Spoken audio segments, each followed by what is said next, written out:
Alors, nouveau thème qui a été évoqué hier de l'interview de Michel Kazatchkine, évoquons l'évolution des slogans de la conférence mondiale contre le sida. C'est assez important, on va voir ce mood global, avec Joseph Larmarange et Bruno Spire. Merci encore de les accueillir. Non, moi, c'est juste pour l'introduction de cette vignette, pour dire que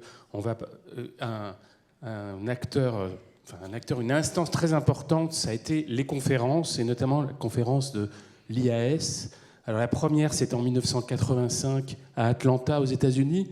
Elle a été annuelle jusqu'en 94, où là, à partir de là, elle est venue tous les 2 ans, avec ensuite une petite conférence plus scientifique, HIV Science, à partir de 2001.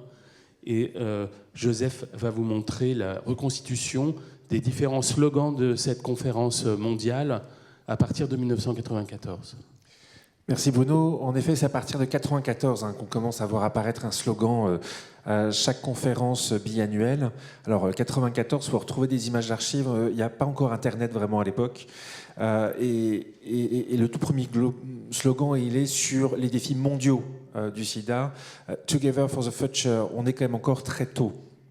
1996, ça a été évoqué hier par Michel Kazatchkine, mais c'est cette arrivée des trithérapies, One World, One Hope, et la conférence mondiale met tout de suite l'accent sur le fait qu'on doit avoir une réponse qui est mondialisée. 98, Bridging the Gap, on est à Genève.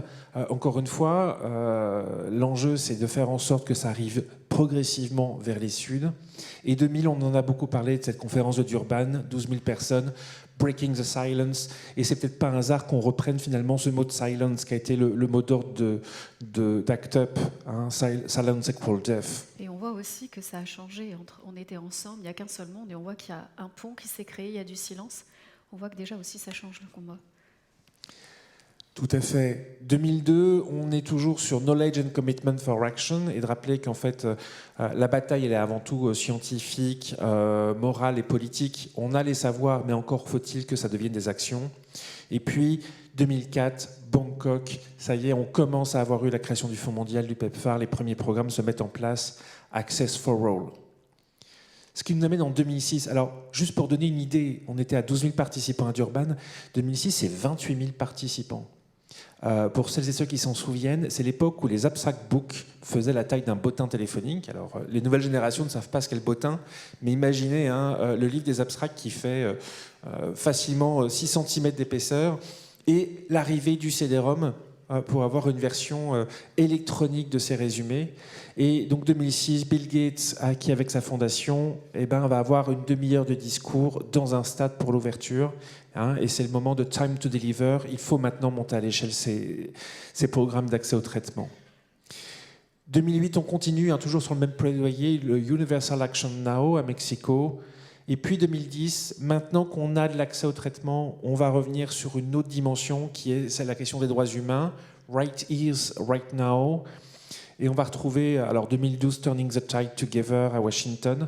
Juste pour rappeler que c'est la première fois que la conférence mondiale revient aux USA, puisque on avait banni les USA, puisque les USA n'acceptaient pas de visa pour les personnes séropositives. Malgré tout, à cette conférence-là, les travailleuses du sexe, les usagers de drogue n'avaient toujours pas de visa.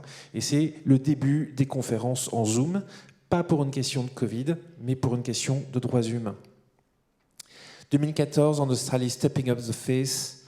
2016, Access Equity Rights Now. On continue, c'était le retour à Durban.